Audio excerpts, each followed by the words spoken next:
요즘 정말 화제인 영화 왕의 파수꾼 다들 보셨나요? 이게 그냥 만들어낸 이야기가 아니라는 거죠. 이 영화의 심장부에는요, 우리 역사상 가장 비극적이고 드라마틱한 실제 사건이 자리하고 있습니다. 오늘 바로 그 역사, 피로 얼룩졌던 숙부와 조카의 이야기를 한번 제대로 파헤쳐 보겠습니다. 자, 여기 보세요. 이건 옥새, 정당한 권력의 상징이죠. 그리고 이건 철퇴입니다. 잔혹한 폭력의 도구예요.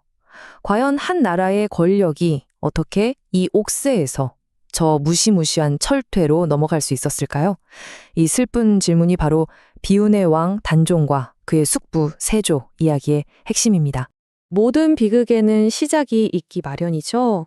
이 이야기의 출발점은요, 한 어린 소년이 감당하기엔 너무나도 버거운 왕관을 머리에 쓰게 되면서부터입니다. 당시 단종의 상황 정말 위태로웠어요. 아버지는 왕이 된 지 2년 만에 돌아가셨죠. 그야말로 거대한 권력의 공백이 생긴 겁니다. 보통 어린 왕이 즉위하면 대비가 수렴청정을 하면서 보호막이 되어주잖아요. 근데 그럴 대비도 없었고 기댈 만한 강력한 후원자도 없었습니다.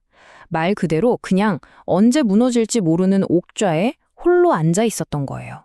바로 이때 두 세력이 정면으로 꽝 하고 부딪힙니다.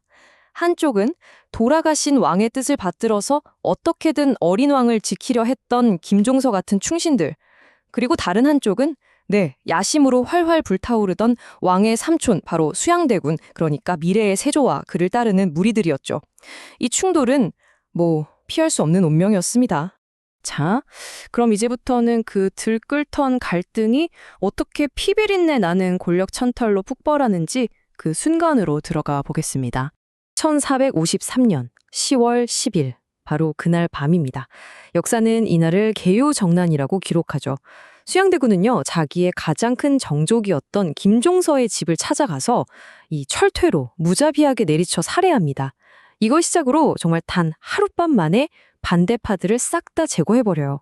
그 속도와 잔인함, 정말 상상만 해도 등골이 오싹해지죠. 세조의 왕위 찬탈이 그냥 우발적인 쿠데타가 아니었다는 게 바로 여기서 드러납니다. 아주 치밀한 3단계 계획이 있었어요. 자, 1단계. 정적을 제거하고 군권까지 싹 다 장악한다. 2단계. 어린 조카, 단종을 완전히 고립시켜서 그냥 이름뿐인 왕, 허수아비로 만든다. 그리고 마지막 3단계, 1455년 엄청난 압박을 가해서 결국에는 단종이 스스로 왕위를 내놓게 만드는 거죠. 정말 무서운 계획이죠? 하지만 이런 불의에 모두가 침묵했던 건 아닙니다. 이제 이야기는 그릇된 권력에 맞서다 비극적인 최후를 맞이했던 충신들, 바로 사육신의 이야기로 넘어갑니다. 1456년이었어요. 성산문, 박팽령 같은 인물들이 중심이 돼서 단종을 다시 왕으로 만들려는 복위운동을 계획합니다. 연회장에서 세조를 암살하려는 아주 대담한 계획이었죠. 하지만 안타깝게도 계획이 실행되기도 전에 내부에서 배신자가 나오고 맙니다. 모든 게 물거품이 된 거죠. 이 실패 한 번이 슝신들은 물론이고 폐위된 왕 단종의 운명까지 결정지어버렸습니다.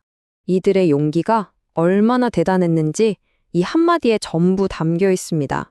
사육신, 그 중에서도 성선문이 끔찍한 고문을 당하면서 세조 앞에서 뱉은 말이에요. 네가 아무리 내 다리를 불에 달군 쇠로 지져도 난 너를 왕이라고 부를 수 없다. 너는 그냥 나으리일 뿐이다. 와, 정말 목숨을 걸고 자신의 신념을 지킨 거죠. 소름이 돋을 정도입니다. 충심의 대가는 너무나도 참혹했습니다. 이 거사에 조금이라도 연루된 사람, 70여 명이 넘는 사람들이 처형당했어요. 여기서 끝이 아니었습니다.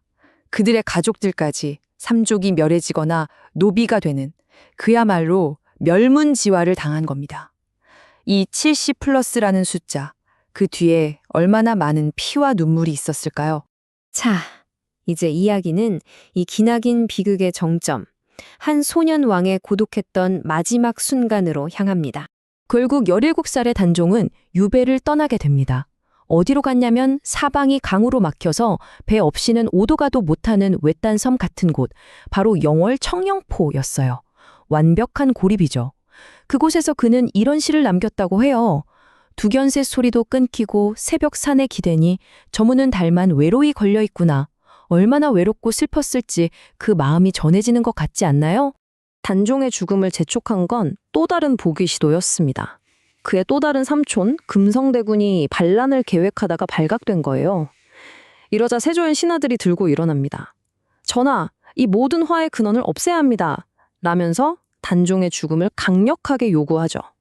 결국 세조는 자신의 권력을 지키기 위해 하나뿐인 조카에게 사약을 내리는 비정한 명령을 내리고 맙니다. 그렇게 17, 너무나도 어린 나이에 단종은 비극적인 생을 마감합니다. 그리고 그의 아내였던 정순왕후는요, 그 후로 무려 64년 동안 평생을 남편을 그리워하며 살았다고 해요.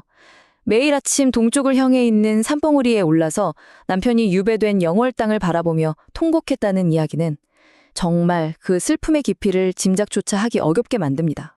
자, 그럼 역사는 이 피로올룩진 숙부와 조카의 이야기를 어떻게 평가했을까요? 권력과 명분, 그 마지막 판결을 한번 들여다보겠습니다. 세조라는 왕, 참 평가가 복잡합니다. 분명히 업적이 있어요. 나라의 기틀이 된 경국대전 편찬을 시작했고 국방도 강화했죠. 하지만 그 모든 업적 뒤에는 조카의 피를 묻히고 왕위에 올랐다는 지울 수 없는 그림자가 평생 따라다녔습니다. 빛과 그림자가 아주 극명하게 갈리는 왕이죠. 흥미로운 건 세조 개인과 그 가족에게 닥쳤던 불행들입니다. 평생을 끔찍한 피부병으로 고생했고요. 큰아들이자 세자는 18살에 요절합니다. 그 다음 왕이 된 둘째 아들도 즉위한 지 1년 좀 넘어서 죽어요. 당시 사람들은 이걸 뭐라고 생각했을까요? 하늘이 내린 벌이다, 왕관의 저주다 이렇게들 수군거렸다고 합니다. 241, 이 숫자가 과연 무엇을 의미할까요? 바로 억울하게 죽은 소년 왕, 단종이 마침내 그 명예를 되찾기까지 걸린 시간입니다. 무려 241년이 걸렸습니다. 241년이라는 긴 세월이 흐른 1698년, 조선은 마침내 단종을 다시 왕으로 인정하고 그의 지위를 공식적으로 복권시킵니다. 이건 뭘 의미할까요? 권력은 순간이지만 올바른 명분과 사람들의 기억은 시간을 뛰어넘어 결국 승리한다는 걸 역사가 직접 증명해 보인 셈이죠. 이게 어쩌면 역사가 내린 최종 판결이 아닐까 싶습니다. 세조와 그를 따르던 세력은 한때의 권력을 손에 쥐었지만 그 이름엔 늘 찬탈이라는 꼬리표가 붙어 다녔죠. 반면에 단종과 그를 위해 목숨을 바친 충신들은 모든 것을 잃었지만 그들의 이야기는 충절의 상징으로 영원히 남았고 이제 단종의 무덤은 유네스코 세계문화유산이 되어서 전 세계가 그 가치를 기리고 있습니다. 그래서 여러분께 마지막 질문을 던져봅니다. 진정한 승자는 과연 누구였을까요? 당대의 권력을 다 가졌던 사람이었을까요? 아니면 500년이 지난 지금까지도 우리의 마음을 울리고 역사의 기억 속에 영원히 살아남은 사람이었을까요? 우리가 오늘날 왕의 파수꾼 같은 영화를 보면서 이 오래된 이야기에 여전히 가슴 아파하고 또 감동하는 이유, 바로 이 질문 속에 그 답이 있지 않을까 싶습니다.